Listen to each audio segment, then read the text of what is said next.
quick update on what I've been working on. I've been working on something. It's a little project. You could see it back there. Not really a secret, but it's something, unfortunately, you won't be able to see for like another month, but it's a big project I've been working on. Turning out to be a yearly project. There's two kind of yearly projects that are starting to happen yearly. This is going to be the second annual for two things. Not really, a secret, but I do want to wait to talk about it. So I've been working on that. Unfortunately, some of the things that I have to do ahead of time.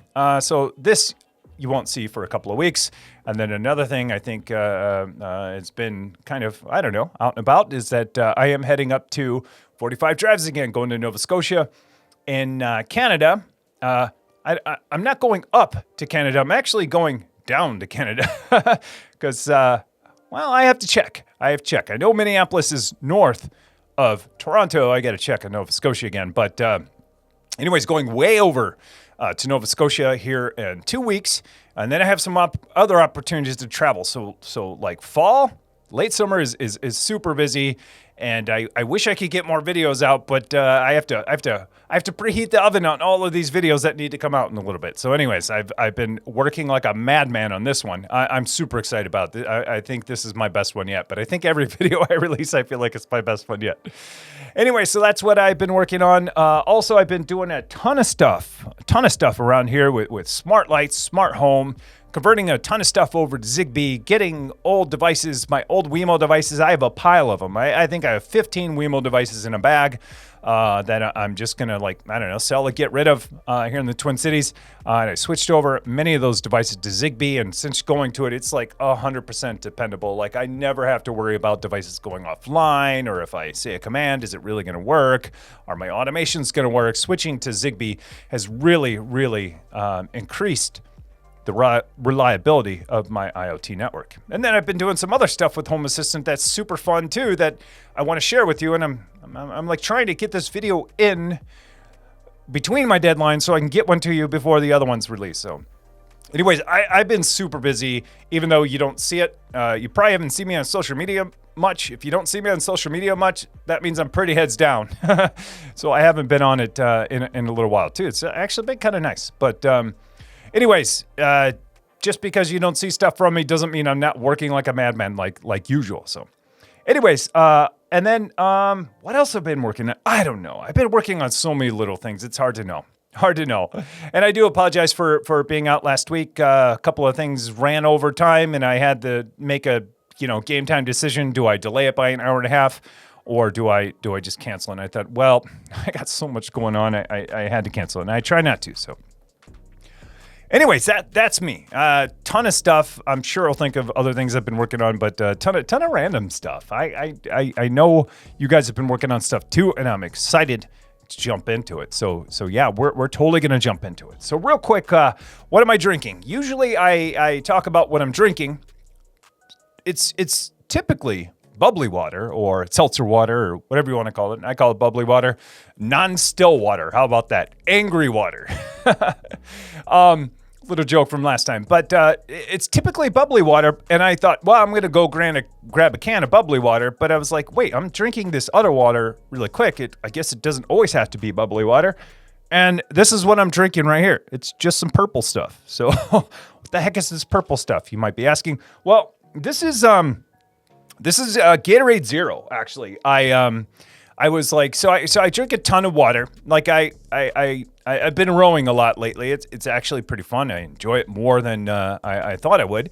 But I sweat a ton. Like in general, something's wrong with my body. I sweat out all water, like to the point where I get a headache. If I don't drink a gallon of water, something with my body, it just doesn't hold on to water. I'm learning this as, an old person, finally. All these years, it's just been water. And so my body can't hold on to water for some reason. I don't know if something's wrong with me or that's just me. But when I work out, I sweat a ton. And then on top of that, it just evaporates. It just goes. And so I picked up these packs of Gatorade Zero. And Gatorade Zero has their zero everything, I guess. But I've been putting this in my water. Gatorade Zero, and it's super good. So zero sugar, whatever. Everything you get from Gatorade, they always say electrolytes. I don't even know what electrolytes are. I think, honestly, it's only like two things, like potassium and something else. But everyone's like, hey, it has electrolytes. And so one day I had this thing look up, like, what the heck is electrolytes? And I think it is potassium along with something else. But anyway, so I've been drinking this just to try to have my body like hold on to water because it has a problem doing that. I think that this is me just diagnosing myself with some symptom or something that may or may not exist. So anyways, these are super cheap too. Like I'm a big fan of like, I don't want to buy water. What do I mean by that? Like, I don't want to pay for water. Like, I'm still like, I have concentrated orange juice in my freezer because I don't want to buy water. It's so cheap if you buy like the frozen thing of OJ. So I don't buy water when it comes to orange juice. I do sometimes. I don't buy water when it comes to Gatorade. I buy the packets, right? I'm not going to pay for the water and the additional packaging. I don't buy water when it comes to dish soap. I just buy a box of the powder. And if it were up to me, I wouldn't buy water when it comes to laundry soap. But my wife, she's particular about laundry soap, and so I try not to dabble there, even though it kind of kills me paying for water. So, anyways, I try to go for powder whenever I can because one, it's cheaper. You're not paying for water, and they're not paying to ship heavy water. And so, anyways, I picked up this. I picked up like 6 flavors. So I picked up the purple drink. This is the great version. There's one called like Gatorade Ice or something, and that's blue raspberry, super good. Then there's like Ice Cherry, which is like cherry, and there's an orange. And then I picked up some Target brand that has a ton of caffeine that I realized later, like, this is a lot of caffeine. So anyways, that's what I'm drinking on. Pretty good stuff. I mean, it tastes just like, Gatorade Zero, except for it's super cheap. I think I got like a 10-pack of these for like $3 or $4. And you think like, you buy one container of Gatorade, that's about $2 right there. So yeah, and I can fill up this whole Nalgene with it for, $3 or $4. So 30 cents. This is costing me 30 or 40 cents minus the water to put in there. So it's pretty cheap. And plus these travel well. Anyways, this is not a Gatorade commercial, nor would they sponsor me. Hey, I'll take it. But I don't think they sponsor HomeLab nerds doing like extreme home labbing stuff. Although I think there's a market for that. So anyways, that's what I'm drinking. It's super good. I got to watch my intake though, because now I'm just like, I don't want normal water after this.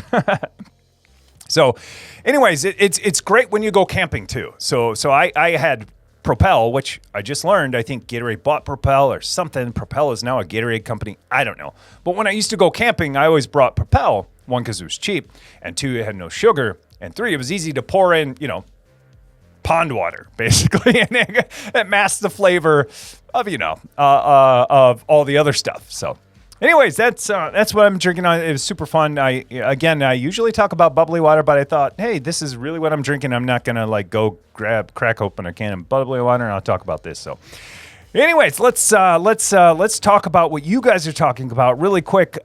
Dude, Alex, thank you so much. Techno Tim talks about HomeLab value. Just add some salt. Yeah, I certainly hope so. Anyways, I'll stop talking about me because that was more than I usually blab about myself. And let's talk about you. Let's see what you guys are talking about. I'm going to start from the top and work my way down. If you guys have something you want to share, throw it in chat and let's talk about it. So there's a whole bunch of haze and I look fuzzy. I think that was, I look fuzzy. I think PC Geek followed up on that. But yeah, I usually have that blurred out thing to let you know, like, hey, I'm here, but I'm like testing a whole bunch of stuff because my audio. Anyways, I won't go into that, but I'm going to replace my audio soon. I actually picked up a new camera too, so I'm kind of excited. Like this time of year, I spend lots of money. 1, for taxes, but 2, like a lot of good stuff comes out towards the end of the year. Dude, Kev, how's it going? Thanks for the tier 1 sub. 1 year. Thank you so much, Kev. How's it going? Good to see you. PC Geek says, excited to replace my remaining Aruba PoE switch with a new to me UniFi PoE switch that I got from eBay for $250. Yeah, man, you showed me. Oh man, he PC Geek is 1 step away now from being all UniFi. If we could just start ubiquity, if we could just do something about that. No, I'm kidding. He's sticking to pfSense. I've been poking at him a little bit, asking him, so when are you switching to a UDM Pro? He's not going to. Don't worry. I've been poking at him, though. But, yeah, super good deal on that. I think it was a 48-port switch for like $250, and it's Ubiquity on top of that, so it's, going to be dead silent, efficient, all of that. So, super good deal. Super good deal. I feel like you snagged that one. Like they accidentally listed it for $250 and no one bid. Mark XP, Windows XP edition, Mark XP edition. Hey, been a while since I stopped by. Greetings. Hey, good to see you. Good to see you. Let's see. I'm gonna try to put on my filter so I can Shady's back. Yeah, phone up, friend. Try to put on my filter so I can get to comments that people either have something want to share or are asking a question. At some point, I think I'm going to throw AI on this and say, hey, look for questions and bundle those up somewhere. But yeah, that's going to take a lot of work. I think I can do it though. I think I can now that I have Olama working. Anyways, Kunefi, how's it going? I just watched Tim's Traefik guide. I'm translating all my services to Traefik from NGINX Proxy Manager. Thanks, Tim. Hey, Kunefi, that's awesome. That is awesome. So you're going from NGINX Proxy Manager, which is a great product. It does exactly, the same thing, just a different approach. Rather than having a UI and, state and configuring everything through a UI, now you're going to do it in code with YAML with Traefik. That is awesome. That is awesome. Let me know how it goes. Let me know how it goes. It's fun. It's fun once you get it, because again, I love infrastructure code. That's really what Traefik is doing. Infrastructure is code. What's the infrastructure? Well, it's a reverse proxy / load balancer. And what's the code piece? Well, you define everything in code with YAML. It's declarative. You say, hey, I want this router. You apply that, I want this router, I want this load balancer. You apply that configuration, and Traefik says, here you go. So that's exactly what I love doing. I love doing it. I wish I could do that with almost every product. There are some where there's too much state to define in YAML, and sometimes it is easier just having JSON or a UI to do it. But for the most part, I love it. I love it because it's just declarative. You tell it what you want.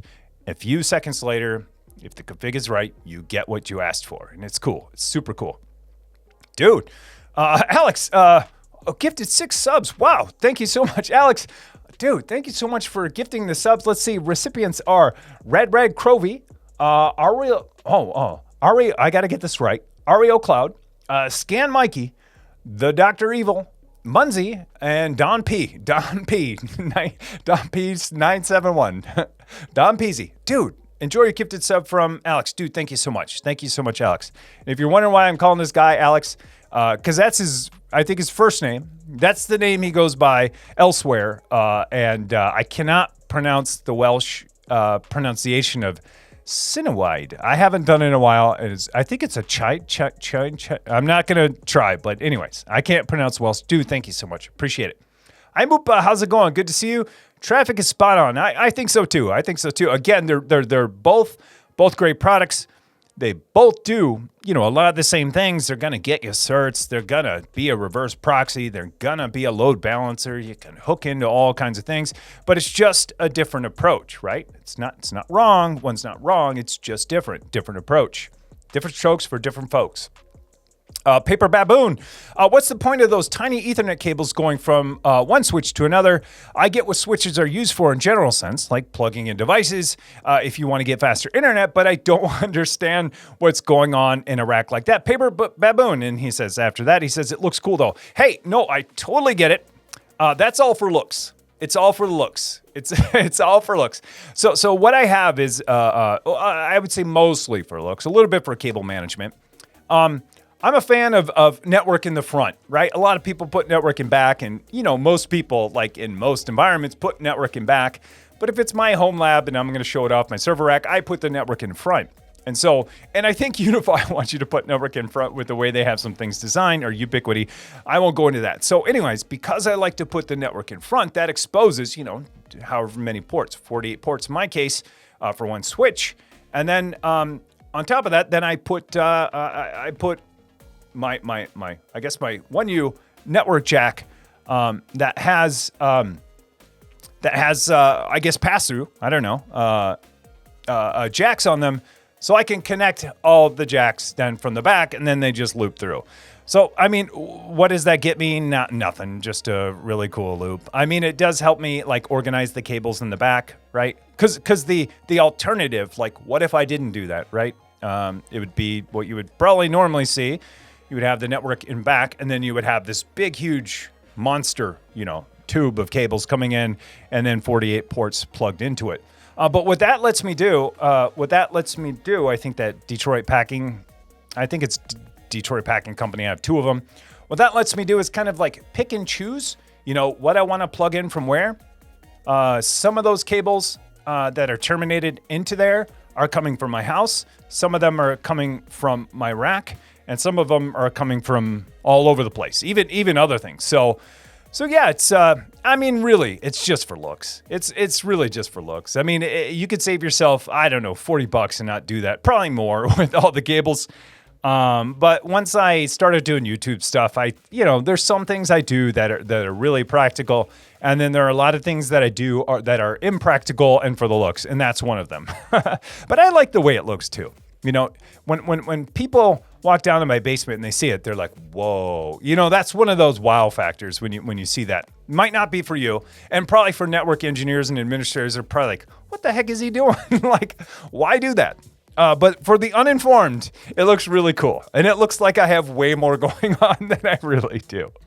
Oh, man. Yeah, I'm spilling the beans. But yeah, it looks cool. Exactly. You got it right there. It looks cool. IamBoop weekend project update.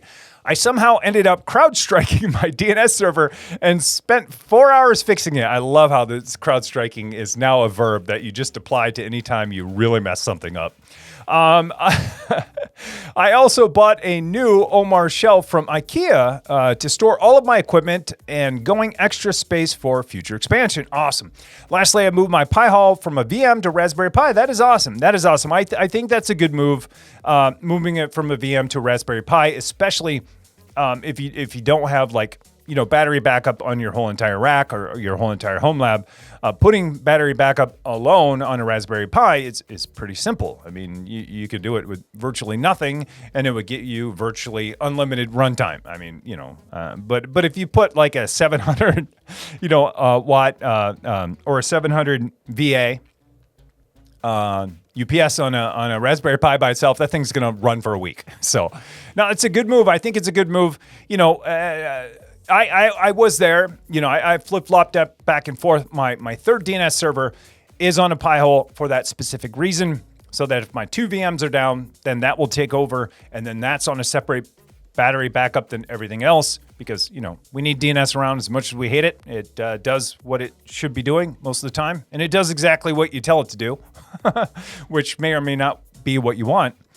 But I did the same thing. The next thing you're going to have to worry about is, micro SD cards. And then that's like a battle I've been fighting back and forth on for a long time. So it's pretty awesome. Sounds fun. And then, new storage. Speaking of, I've been considering adding more storage to my studio or my office here soon, because I do have storage in the basement, but I am considering, I have this little couch over here that's great to kind of sit and relax on, except for no one sits and relaxes on it, and I kind of need a little bit more space. Like this project, I took a photo. I'm not even going to share it. It's borderline embarrassing.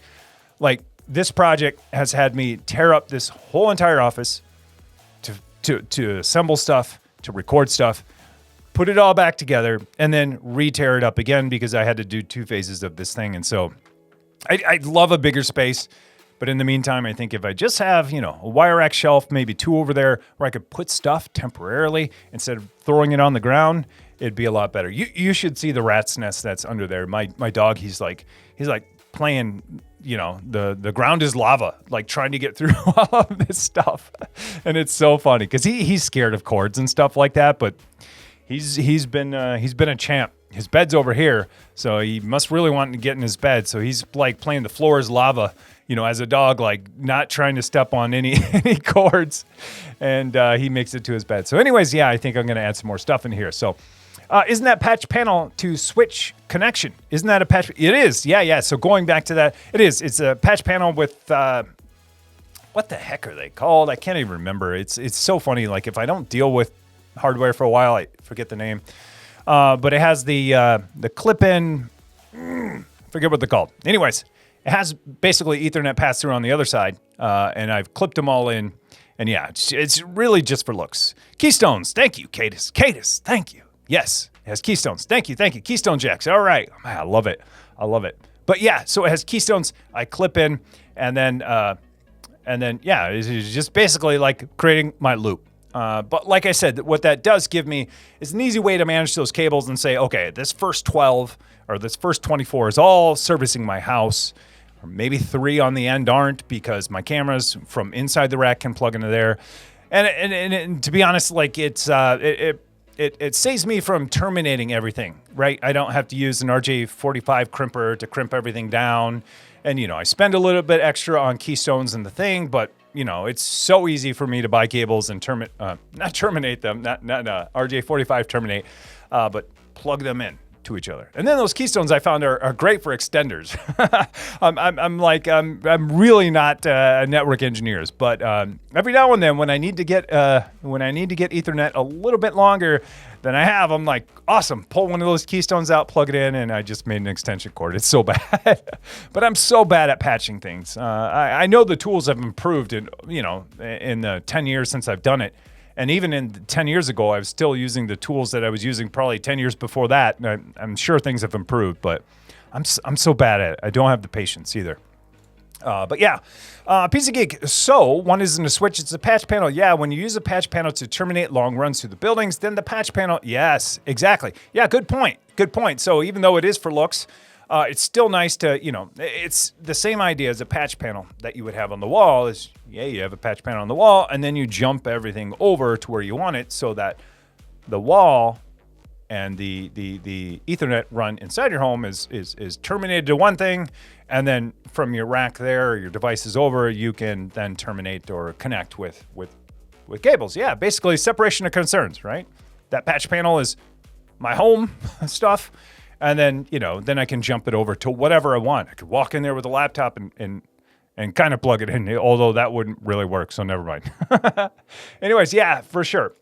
I don't know what that is. Is that Pikachu with a hat on? But I think it is, and I love it. I had a podcast last week about using a HomeLab to learn DevOps. It went well. I managed to encourage most people to explore new technologies and learn through hands-on experience with HomeLab environments. That is awesome. I totally agree. I agree wholeheartedly. Like I love learning by doing. I'm a huge fan of learning by doing. I can read about stuff. I can watch videos on it, but when I learn by doing it. So I need my hands on a terminal, hands on the hardware, plug stuff in, and try it myself. That's how I am. I kind of say reading and listening for like when I'm away from hands-on stuff. And so that's how I kind of do it. I don't normally like read and watch videos when I could be having my hands on stuff. So that's kind of how I learn more, right? That's like, I don't know, extra information for me when I'm away from stuff. Like if I travel or I'm driving, and then, hey, let's pop on some light listening about, how Cat 6 works versus how, Cat 5e, and if you can get 10 gigabit. I know it does, but my cabling looks dog rough all over the place. It's okay. It takes a long time.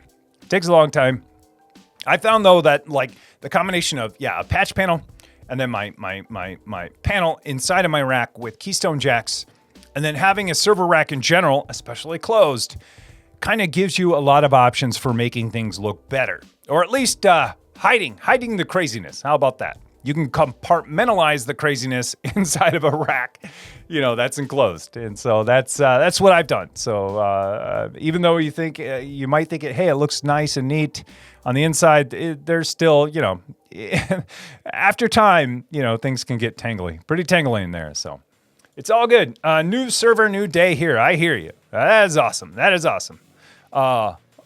VA3UG, vague. Oh, I'm going to go with vague. How about that? I hear you. New server, new day. Same kind of here. That's kind of what's going on there. I have another one. I have another one that I want to build, and so it's super fun. Yeah, it's super fun. Oh yeah, he's upset. Oh yeah, one thing. Going back to the podcast thing, one thing I did mention is that just recently, I did this a little while ago, but I joined a podcast with Unraid, with Ed, who is Space Invader 1. So if you like Unraid, you want to hear about Unraid 7 stuff, you want to hear me and Ed just talk about nerdy stuff, you should totally check it out. They released it on their channel. It was super fun to be a part of it, the Unraid podcast. And if you like all those things, or if you don't even like them, hey, it's a good listen. Ed's a good host. He asks great questions, and I had a good time on it. And I forgot to mention that in the beginning, but yeah, you should totally check it out. It's on all of my socials too. One second, I gotta tell this puppy he can't be barking now. Hopefully you didn't hear me yell that. I hope not. Not that I said anything bad, but that was super loud. Modest Tim, been settling in. That's right, because you moved to Florida. Also have racked a bunch of servers in a DC in downtown Orlando. Let me know if you ever want a Colo server in Florida. Yeah. So now I have servers in DCs in 2 states. Lots of fun, man.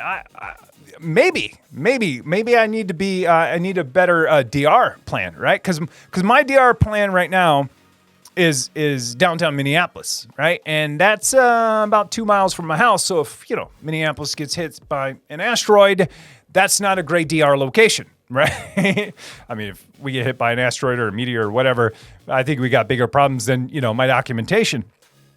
But not true DR, I think, if I forget how many miles it is. But there are so many miles they need to be apart in order for it to be, true DR, because I think, if there's a natural disaster or whatever, you kind of want your offsite to be a little more offsite.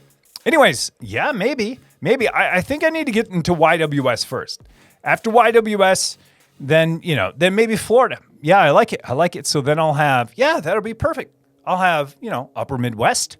I'll have West Coast. Then I'll have Southwest, Southeast Coast. Then I need to do this and get Southwest, and then get Northeast, and then I'll just be, that'll be all over the U.S. Next would be, Europe or something like that. Europe, then Asia. So my documentation could be everywhere. That is awesome. Glad you're getting settled. I remember you said you were moving.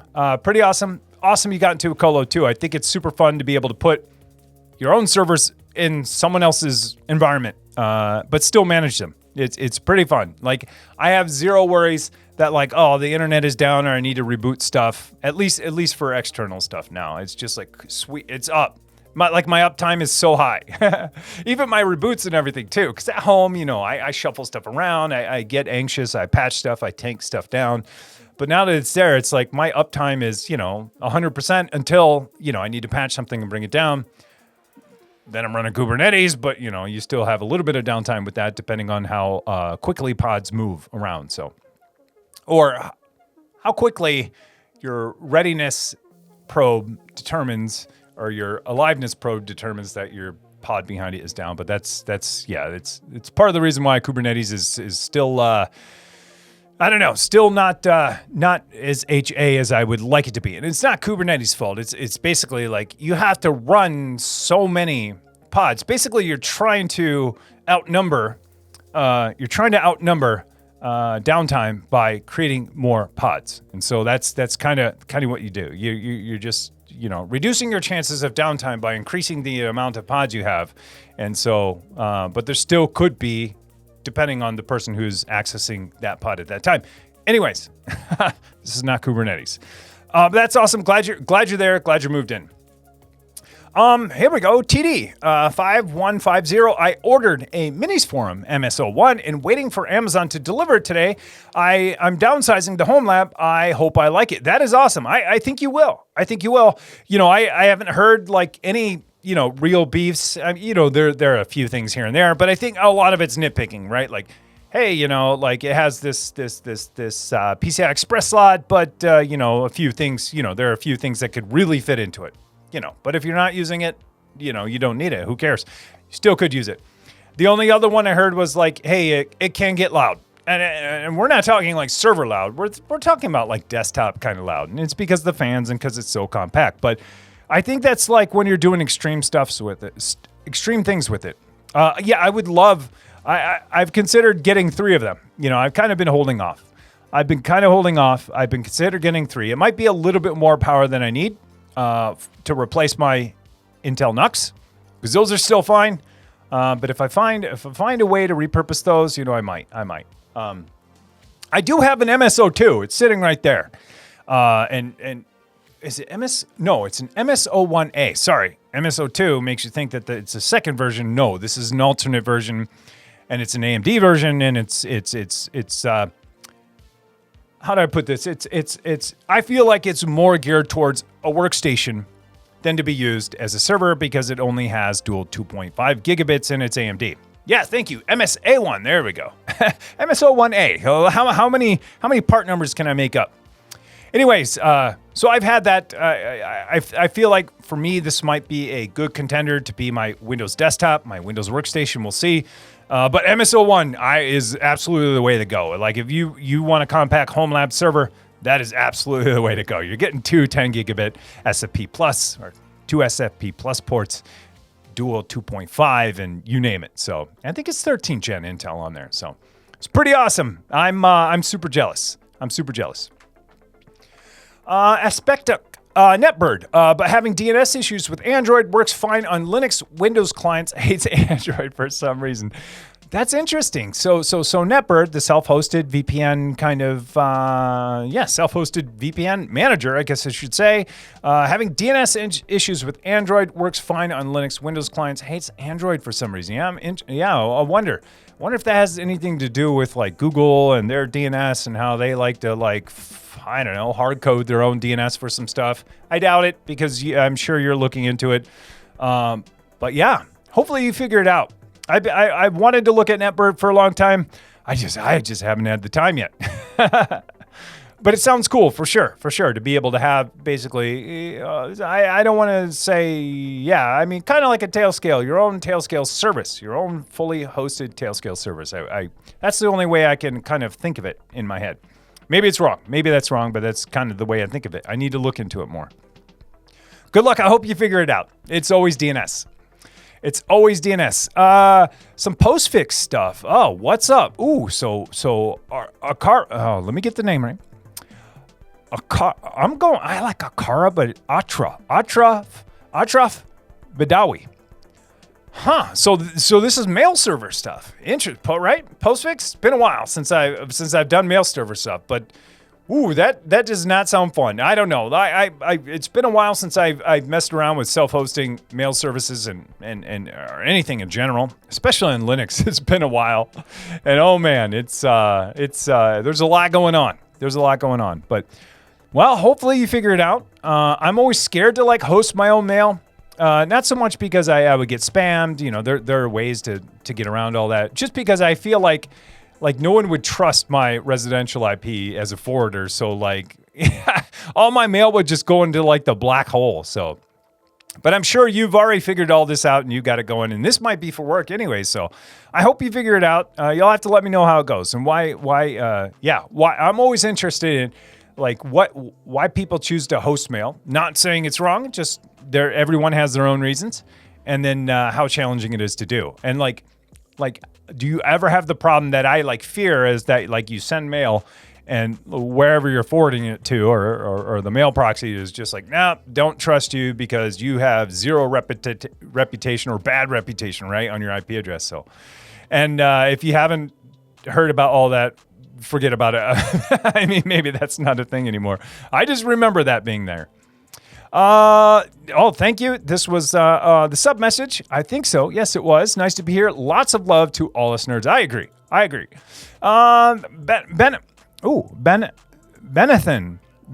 Beneth. Sorry, I have my glasses on, but it's still kind of hard to see. All the way from the EU. Hey, thank you. Thanks so much for being here. I appreciate it. All the way from the US. Thanks for coming out. I appreciate it. Let me see.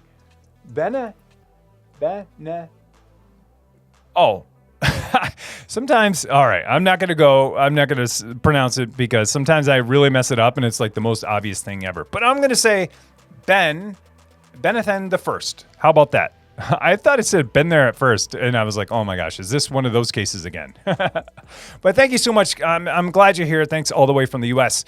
I highly recommend checking out Pieces for Developers Copilot. It's an impressive tool developed by a few developers that offers access to a wide range of LLM models for free. Plus, the team is very transparent about their product, and content can be found on Twitter and YouTube. Yeah, I'll have to check it out. Pieces for Developers. And it works with Copilot. Yeah, I'll check it out. I played with a few LLMs. I've been kind of I've been sticking a lot with Llama just in general because it's pretty up to date, pretty good for general purpose type stuff. I've used CoGen. I've used a couple others, CoGemma from Google. But yeah, it's worth checking out. So Pieces, I'll have to check it out. It's hard to know. Like with LLMs in general, there's I wish there was some kind of rating or score, like some general tests that they could run, and not to see which one's better, but how they perform against different things. And maybe there is. If not, I should develop one and make billions of dollars right now. Oh, that would be super hard. But ask it the most. I don't know. Ask it. I don't know. A million questions and see how many got it right. And see how many didn't. I don't know. These tests probably exist. I'm just trying to figure out, how you can gauge some of them. Yakto, here we go. YWS building an AI server. All right, for a certain beer-focused tech YouTuber. Awesome. Also building a second for YWS uses. Oh, shared services over there at YWS. Awesome. So I'm going to guess because I don't know. I don't have insider information, but if I had to guess on a beer-focused YouTuber, I'm going to have to say, craft computing, maybe, sort of. But that is awesome. And he just released a AI video, I think, earlier this week. I think it was earlier this week. That is awesome. I'm as you know, I've done a little bit with the stack. I built my AI server. It's still there. Might be tweaking it here soon. I'm still like, I don't like the fact that, I have 6 SSDs just dangling. I wish I could put them in the HL15 or the AV15 a little bit better. And so, I got to figure that out. But that's awesome. And then a second for YWS uses. I like this. Is this going to be shared service so I can, is this a shared service so like anyone can take advantage of this? I don't know. If you need help spinning up Llama and Ollama, I'm sure you know how. But if you need help spinning up Ollama and you want to run an API that anyone could use to make service calls to it with access tokens, I think I know how to do that. So, and that's something I plan on doing soon too. Well, I've kind of already done it. I just need to standardize it because I want to. It's one big thing I want to do is just have my endpoint open so I can give it data and have it give me back data without me typing into chat, right? So I could do it programmatically. So I could do some super cool stuff. So that is awesome. I'm excited to see this. We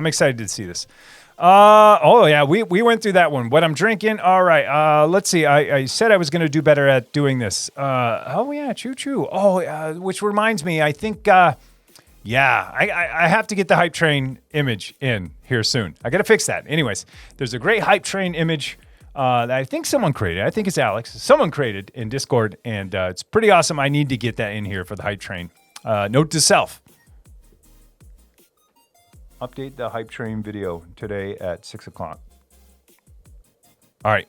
If it's in my reminders, it's more likely to get done. I won't say it will, but it's more likely to get done than being in the back of my head.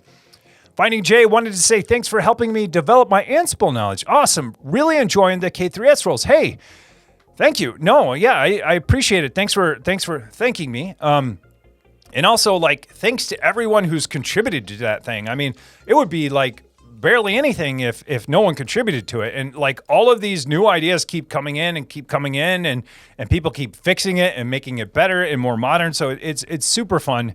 One of the that's the upsides of being a maintainer of something that's as I say, it's semi-popular, is that you get to help people and people get to help you, and it's open source and people contribute ideas that you wouldn't have thought of, or they contribute ideas that you've thought of, but they build on top of them and make them better. That's all the great pieces of it. But then there's the not so great pieces when sometimes you want to merge this thing, but you kind of have this plan of how it should work, and it doesn't always fit to that. And I'm bad at a maintainer. I'm bad. Like a lot of my stuff has crazy scope creep because I didn't do the work up front to define what this project is and where its boundaries are. And so I've been merging so many things. Anyways, the downside is sometimes you get things that are great. It's great code, but it's not the direction you want to take things. And so sometimes I have to say no to things, which I feel bad. I feel bad when someone's put in the work to do the thing, and then I'm like, oh man, that's not the direction I'm going to go, but I love that you did it. So anyways, hey, this is all good news, not bad news. I'm glad you use it. I'm glad it's hopefully helping you learn K3S, because that was kind of my goal. I think I inherited this from someone. I forked it a long time ago.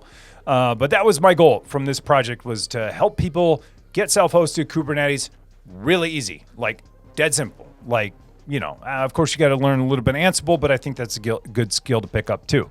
So anyways, glad you like it. Is it just me or, I hope I'm not too low. I'll know later. 90 degrees in Florida. Ooh, DJ Tech. Ooh, yeah, that's too much. I'm even thinking that 77 is too much, which it's actually pretty good for this time of year in Minnesota, because usually this time in Minnesota, it could be 90 to 100 and 80% humidity, Amazon levels of humidity for sure. The rainforest, not the retailer, but yeah. Cadus, I like it. In the process of buying my first house, hey, congratulations. No Ethernet is wired, so will be one of the first things I do. Do it for sure. Mainly for security cameras. Might use this as an excuse to also redo my networking gear, since I can finally get symmetrical fiber up to 5 gigabits up and down. Dang. For pretty cheap, might go MSO1 and virtualize OpenSense and throw Home Assistant and other networking VMs into it. Hey, that sounds like a plan to me. New house, no Ethernet, so it's a blank canvas. So you don't have to worry about old Cat5e like I put in, but that was almost 8 years ago. And you don't have to worry about anyways, all the crazy stuff I did. That's the next person who's got to worry about the stuff I did. Oh man, it's gonna be a sad day when they're like, yeah, Techno Tim used to live here. This place is gonna be awesome. And you're like, what the heck did he do in here? Anyways, dude, thank you so much. Real quick, Alex, so you went back from Docker to single node K3S for your home prod. Yeah, how's that going? It's going great. Let me finish this thought real quick and I'll answer that. Well, thank you for the bits. Absolutely, thank you for the bits. But going back to what you were saying really quick, 1997 house, yeah, I think it's awesome. It's a blank canvas. You get to run the cables you want. Absolutely, you got to buy new networking gear. I mean, that just comes with the territory. I mean, why use old stuff?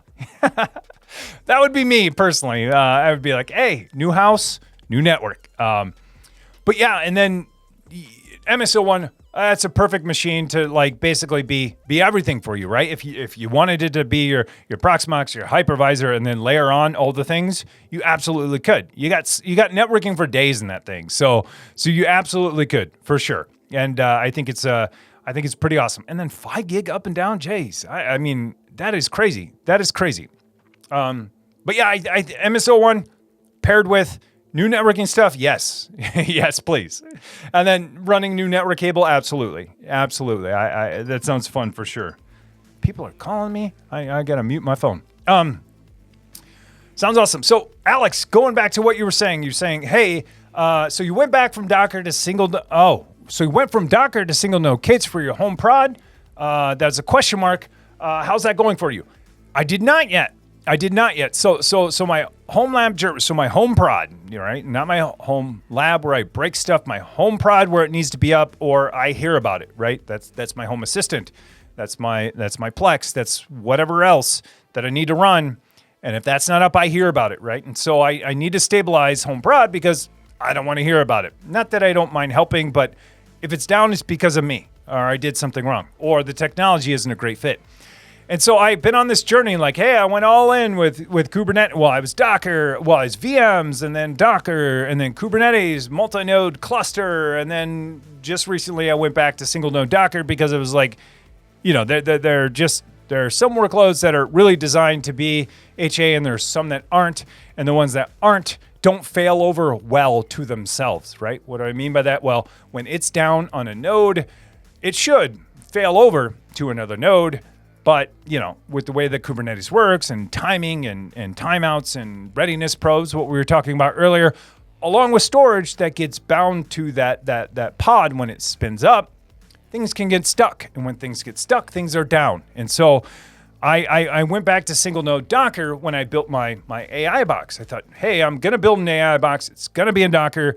Like, why not just, you know, take all my home prod stuff and put it there? Then I can co-locate my graphics card for AI, along with Plex and along with Home Assistant and all these other things. So I said, great, like I can co-locate all of these services into one. So now that's been going good, but I'm like totally missing the ecosystem and the tooling around Kubernetes, right? I love, we were talking about infrastructure as code earlier. I love infrastructure as code. I love to be able to commit some YAML to my Git repo and push it up. And 30 seconds later, it applies, right? And right now, the way that I have to manage these solutions is use Watchtower, which I'm not a huge fan of. Like, it's great, but I don't want to deal with updates, but I kind of do. And I have to SSH into the machine. I know I have SSH tooling. I'm using the VS Code, you know, SSH tooling, which is awesome. But then I have to modify by hand, you know. I feel like I'm like, I don't know, stuck up or something. But, you know, I'm modifying YAML by hand. I'm restarting the services. Like, I'm going back. I feel like even though I took a few steps forward, another Paula Abdul reference I was just talking about earlier. I took 2 steps forward, right? With stability, I took 1 step back as far as management and ecosystem. And so it's tough. So my next thought was, how can I make this better? And so my idea was, well, do I just build some kind of CI system for Docker only, right? Docker Compose, deploy the Docker Compose, apply the Docker Compose, bring in secrets, do all of this stuff for updating. And then I started thinking, well, like, why build all that? Because like real world use cases, it's, you know, probably a handful of people, mostly me. There might be some when I could probably just go to K3S single node. And so what would K3S single node get me? Well, it give me a single node of Kubernetes to where I could still use all of the tooling. I could still use everything from the ecosystem, Helm charts, right? Traefik. I could basically use all the configuration I have for everywhere else, Flux to apply it, and or go Argo, and have the ecosystem I want, along with the stability I want. Because if I have a single node, I can use one. If I have a single node, if it goes down, it's down. If it's up, it's up. There's no in between. There's no like, hey, you have a pod on node 3, but node 3 is down, so you got to wait 5 minutes for that node to move over, right? There's none of that anymore. And so I was thinking like, yeah, single node sounds great. And on top of that, I don't have to use a storage provider like Rookceph or like Longhorn. Like, they're great at what they do. And they're great at scale for the most part. But I don't need a storage provider if I'm doing a single node. I need a local storage provider, I'll put it that way. And so the local storage provider just says, put these files on disk. Put the files on disk. And so if there's only one node and everyone's putting their files on disk, I never have to worry about a pod being attached to, you know, a PVC or storage claim that isn't there anymore. And so that's kind of what I want to do. And so I'm there in my head. I just need the time to do it. And so, Alex, long story short, I haven't done the K3S piece. I want to. I just need the time. And I'm basically like saying like, once I get back from 45 drives, I can do all of these things. And hopefully that's one of them. Because I don't want to make major changes now, only because like I'm going there next week. week after, sorry. And I have to finish up 2 videos in that time, maybe 3. And it's like I'm still struggling on the first. Anyways, I hope so. I hope so. So that's going to be my journey. Unless someone wants to help me build something for Docker, I've already had some offers. But I feel like I kind of want some, I don't know, instant gratification. Where I just go single node Kubernetes and I'm like, whew, that was awesome. Everything's in place. I still have my old configs from the old Kubernetes. It will all work for the most part. I won't install Longhorn. I'll do the local path provisioner from K3S, but I could just like restore my configuration that I had in Git because, Git has history. Even if I delete it, I just restore the configuration and I'm back in action for the most part. Got to do some data migrations and some DNS and some IP magic. But then I'll be back. So, but this is a big jump for me. Like, what if it's not better? Like, I think the grass is greener always when I move stuff around. And what if it's not better? I mean, I can already think off the top of my head. Well, there's gonna be some overhead, right? I'm running Kubernetes on one machine versus just Docker only, which is pretty efficient. Kubernetes on one machine means I have etcd, I have the server and agent roles on one machine, and so I'm not so much worried about like the overhead.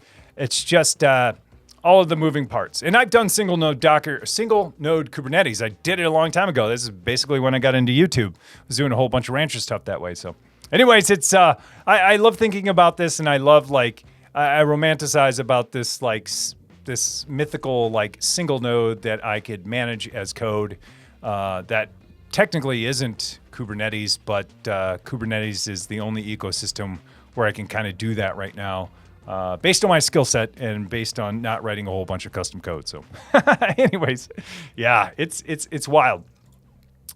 Tim HomeLab tour. Yeah, it's coming. It's coming actually.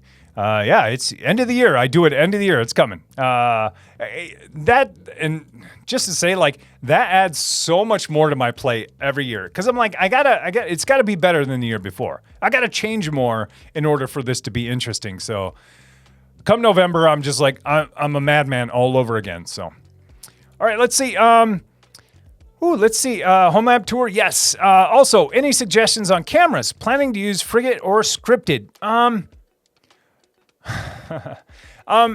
So if you're using Frigate or scripted, obviously you want an IP cam. I don't have suggestions on IP cams. I'll say that when I was using IP cams before I switched over to UniFi Protect, I was using Amcrest, and I was using this brand called Dahua, Dauhua.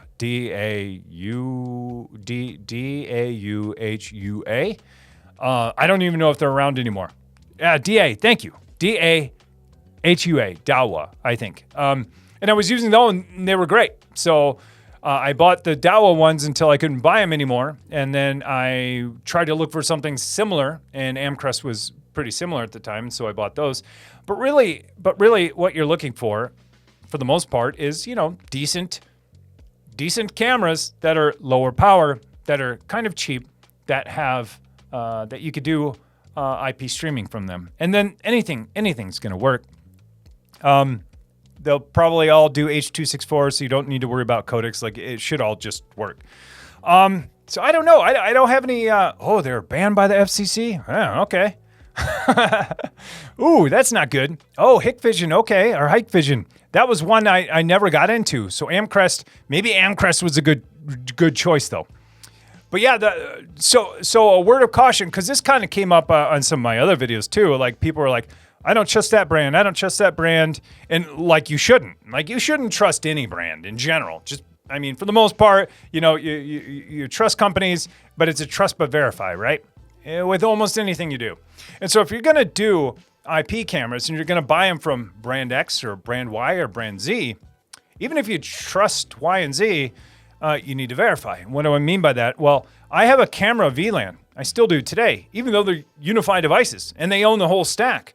I have a camera VLAN that I put those cameras on.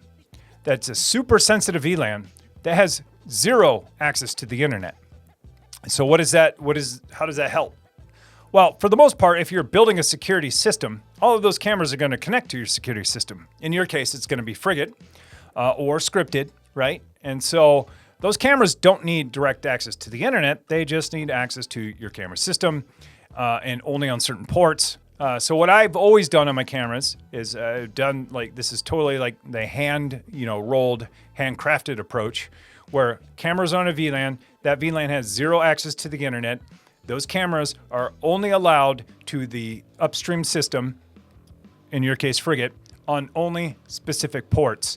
And then, obviously, authorization, a user account and a name that doesn't have admin access, right? On those cameras, you'll have to create another user account dedicated for that system that maybe only has read access to the system or to the cameras and just has lower permissions. So it's basically least permissions for both network and the camera and the system. And so I agree. Like I never heard that about Dawa, but I was doing that from the day I bought them, and I used Blue Iris for a long time. So those are some things to do. That's what I mean by trust by verify. Because even if let's say Google, probably not a good example because I don't know who.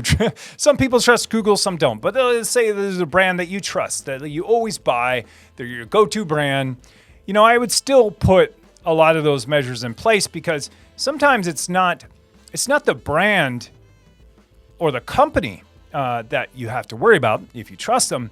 It's what happens if they get compromised, and then what does the person who compromised it do? And so that's the whole trust but verify. For me, even if I trust a huge brand, UniFi, Microsoft, Google, any of the big ones, I still put those measures in place because, even though they might not be doing something wrong, it might fall into the wrong hands someday where someone can do something wrong. And so, again, you want to prevent all that. So, but yeah, I can't recommend a brand. I don't use IP cameras anymore, like from anyone other than UniFi, and I use UniFi Protect. But those were the brands I did use, and as Alex says, they're banned by the FCC.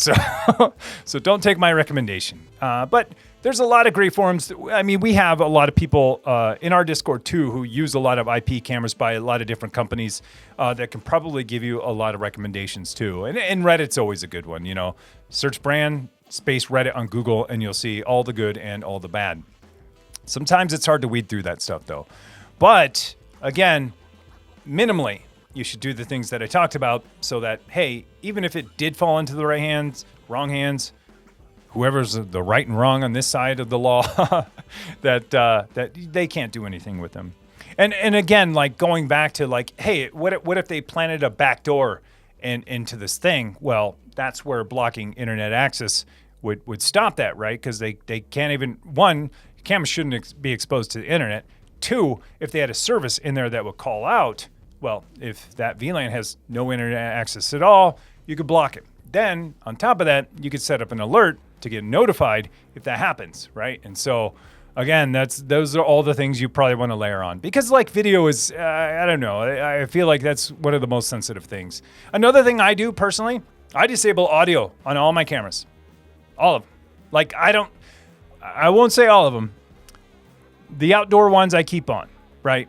But any other camera I have in my house, boom. First thing I do, audio. And with Ubiquiti cameras, UniFi Protect cameras, it's like you can't go back from that. And it's pretty cool what they do. When you disable audio, it resets and it does a hardware disable on that microphone, and you cannot turn it back on unless you factory reset the device. So, this, these are all things I layer on, all things you might want to consider. I don't mean to scare you, but I'm just saying treat video and audio in this case like super sensitive. And what would you do with the most sensitive information that you have? Well, you would protect it, you would layer on security, you would trust but verify, you would have alerts into place, and you would do all those things to not only prevent it, but know if it's going to happen too. So now, after saying all that, no one's gonna run cameras in their house at all. But yeah, I agree. I agree. Yeah. Riderhood Jeff. Yeah. So going back into the audio, I know that's kind of why I don't record audio. I do for two of them, only because my doorbell, I do there. right? Because if something were to happen, if there was some kind of dispute, I would want that to be the evidence, right? And so for me, it's not like spying on people. It's kind of a CYA policy for me. And then all my other cameras, they don't need to hear the audio. Like if someone breaks into my house, like I don't need to hear sirens going off. I don't need to hear yelling. And at the same time, then it's not going to hear like me blabbing all the time. Like I have one right back there, UniFi camera. Audio's been disabled since day one, right? Otherwise, it would hear everything I say. And not that I say bad things, but it's just like I don't need it. I don't need it, you know? And so things to consider, a lot of things to consider. Yeah, as you can tell, I've been down this path with self-hosted, I've done, I don't want to say I've done cloud stuff. I have a Wise camera that I use when I travel. Again, this is like, hey, when I travel, I kind of need some security too. But I, apply as much as I can to that thing. It's the one camera, and it's usually just for my dogs. Pointed at my laptops and stuff in case someone broke in. But anyways, it's fun to think about that stuff. Hope I didn't scare you. It's a good topic to think about. And, there's plenty of information too on the web that'll help you with all of that. So anyways, Cadis, hopefully I didn't scare you. Because Frigate and self-hosting your security stuff is really cool. And I think scripted is really cool too, because scripted, it just basically gives you an interface to then use those devices like with your smart devices, which I think is pretty cool. I won't go into I have some stuff for like my SideQuest channel, probably here in a little bit unscripted, as soon as it gets more time, of some really cool stuff you could do to more CYA type stuff. Man, this turned sour. Hopefully it didn't turn sour. It just turned like kind of doom and gloom. Hopefully not. Oh gosh, I really hope they do a 45 drives HL30 one day. I don't know. I mean, if you look at their product lineup, I know they have an AV15. I think they have, it's not called an AV, but I think they also have a 30 drive. And then they also have a 60. So I don't know if that will make its way into HomeLab. Tinfoil hats. Yeah, I know. I was going tinfoil on that for a while. I need to back off, because like as soon as you start thinking about all the things that can go wrong and might go wrong and the internet mixed on top of that, it's just like, okay, unplug everything. And so it's always give and take, right? You got to sacrifice some things to get some other things, and it's just how much are you comfortable sacrificing. And for me, it's I try to sacrifice as little as possible while still getting like the benefits of stuff too. It's tough though. But yeah, I don't know. Rumor is there might be something new at 45 drives the week after next. Honestly, I don't know. I mean, they've been teasing it, and they haven't even told me. Not that they need to tell me, but like I'm going there. So I think it's going to be a surprise for us, which is awesome, because I love surprises more than trying to act surprised, which I rarely do. But I'm excited to see what they have. So it's going to be fun. It's going to be fun. It's a good group of people. Like the people at 45 drives are so nice. I mean, and not just because they're Canadian. I mean that too, but they're super nice people. They're so nice. They're like beyond like just normal nice, and it's going to be good to see them all again. And also I get to meet like Jay from Learn Linux TV. I get to meet Brett from Radal. I get to meet some new people this year too. So it's going to be fun. Gnomes are great. Gnomes are great. How about that? I finally got fiber internet, and I'm going to slowly start building a home network. I'm so excited. Your videos have helped me learn a lot so far. That is awesome. I'm excited for your fiber internet. I'm excited for it. I genuinely am. I love it. One, when people get excited about technology, and two, when you start removing like bottlenecks, right? Like internet has just been this bottleneck that holds you back from so many things for so long. Some people, it's still there, especially when you look at the world in general. Like the internet is the bottleneck. So when you start removing those bottlenecks, you start thinking about all the things you could do, all the things you couldn't do before, or all the things you can do better. So yeah, I'm excited for you. I'm excited for you for sure. I mean, I was just talking to my sister-in-law's husband was asking me about what Wi-Fi devices to get and all this stuff. And I'm just like, yeah, get this. You're going to get Wi-Fi 6E and all this stuff. And I'm like getting so excited for him. I'm just thinking like, yes, your internet is, your home wireless is going to be so fast now. You're going to have such great coverage. And I was just like, man, I wish I could like come there and help them hook it up. Like, this sounds so fun. And I love living through other people, especially when it comes to upgrades or like removing bottlenecks like this. And so anyways, I'm excited for you. You're going to have probably faster internet than me, or a wider pipe than I do. This is getting weird. But I only have 500 up, down. And so most people, in general, a lot of people have more than me. But I found that it's a pretty good balance between cost and performance right now. Rarely do I need more than 500 up. I never need more than 500 down. Unless, sometimes when downloading Linux ISOs, I might have to wait a minute or two. Or Windows 8 ISOs, those are pretty big too. But it's good enough for me. Anyways, didn't I tell you? Oh, PC Geek. Oh, I'm missing it. Just turned it up. Okay, gotcha. Alex says, I run lots of access and find that stuff is awesome, although a little expensive. There you go. There's a brand I haven't heard of. I hope it's okay. I'm sure it is. If Alex has done his research. If he's telling me that Dawa was like banned by the FCC, he knows. He knows his stuff. MSP is 45 degrees north of YHF is 44. Close. I'd say you're just going over to Nova Scotia. Oh, all right. Over. I like it. So I'm not going up. I'm going over. Thank you. So MSP. Oh yeah, YHF. Yeah, that's their airport. Yeah. YHF. I always forget that. I think a few places in Canada it starts with Y, and it like throws me off when I see it. But yeah, that is awesome. That's one thing. Like, so in Minneapolis, we're pretty far north. Like, a lot of people don't realize that. And so when I lived in Toronto for 6 months, and then because this company I worked for also had a office in Toronto. And when people in Minneapolis would call the Toronto office, they said, how's it going up there? They always say up there. And they would have to remind us that, hey, like, you're actually north of Toronto. So anyways, because, it curves down over by New York. But, yeah, we're one of the few cities that are actually north of places in Canada. So, all right, I like it. Over. I'll still say over. So going over to Nova Scotia. So you don't have to say up to Canada. I can say over to Canada.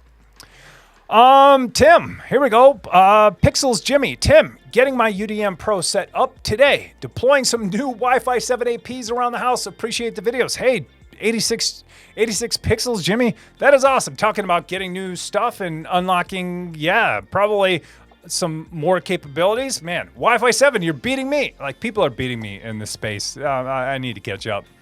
So UDM Pro, pretty awesome. So now, you're going to be able to manage whatever UniFi devices you have around the house, around anywhere. And then, Wi-Fi 7, that is awesome. I don't have Wi-Fi 7 in my home yet. I have an access point that Ubiquity sent me to test. I think it's about time to test it. But I've been kind of holding off on doing a lot of my networking stuff because I want to run fiber, and that's a long story that makes me sad every time I talk about I need to run fiber, so I won't go there. But I'm glad you got it up and going. And you're welcome for the videos for sure. I love this stuff. Wi-Fi 7 APs. Dude, Alex, great stream, Tim. Happy Saturday. Hope everyone's HomeLab advances +1 level this weekend. Yeah, for sure. I hope so too. I hope everyone levels up a little bit, whether it be just thinking about it, tidying up cables, whatever. You name it. I love this stuff. I wish I could do it more, if that's even possible. All right, y'all. Alex, you're always the reminder that I'm like way over time. He's like, have a good night. And I'm like, oh, shoot, I have gone over. Let me just, I do apologize. I'm going to look for mentions. Dude, Alex, again, thanks for the bits. I appreciate it, man. I'm going to look for mentions and see if there are any. I know there are, so I do apologize. But I am going to skip over. We'll just pop it on this one. But I also want to say, hey, thank you all so much for being here. I know I skipped over some stuff. I know you guys have lots of stuff to say. If you still want to continue this conversation, we have a Discord server. We're really close to 10,000 members. I would love for you to join. It's pretty laid back, pretty chill, funny stuff in there, along with a lot of technical stuff too. If you find yourself wanting to talk more about tech, about HomeLab, about hey, Tim's Traefik tutorial is terrible, and here's how you fix it. You can absolutely join our Discord. I would love for you to be there. Pretty low ping, pretty laid back in general. If you need an invite, just you could search. You could do ! Discord, or you can just search Techno Tim Discord, and it should pop up. I think my invite code is I don't know. It's just discord.gg/technotim because it's a partner server. I'd love for you to be there. No pressure. But if I didn't answer your question, that'd be a great place to put it. And if you want to ping me on it too, you want my opinion, absolutely, go. Feel free to. There are a lot of other people though that probably have a lot better answer than me. But I would love to help. I will be back next week. I hope to have something out for you really soon. I feel like it's been a dry spell, but I have 3 videos in the works that are 2 aren't coming. They're delayed. They're not delayed by me. They have a launch date. I'll put it that way. I have 2 that I'm working on that have a launch date that is not this week. So it's pretty wild doing stuff. But I'd love for you to join. Again, like hit me up on X, hit me up on Discord. I'd love to chat. Thank you so much. There was lots of bits, lots of subs, gifted subs, lots of chat. I really appreciate it. I'm so glad all you guys turned up today. I love talking about this stuff, and this is like the one time a week that I get to talk about this stuff where people even know what I'm talking about. And so if you feel that way, I'm glad you're here too, because rarely, do I go anywhere and anyone knows what I'm talking about. So that's why I love joining the stream. So anyways, I will have something out for you soon somewhere. I will be back here next Saturday on Twitch, and then after that next Saturday, I think I'll be going to over to Canada. So we'll see. Anyways, have a great rest of the Saturday. Happy Saturday. Thanks again for all of the activities, all the chat. Again, if you want to chat in Discord, I'll be there here in a little bit. Have a great rest of your day. Have a happy Saturday, and be good to each other. Take care, folks.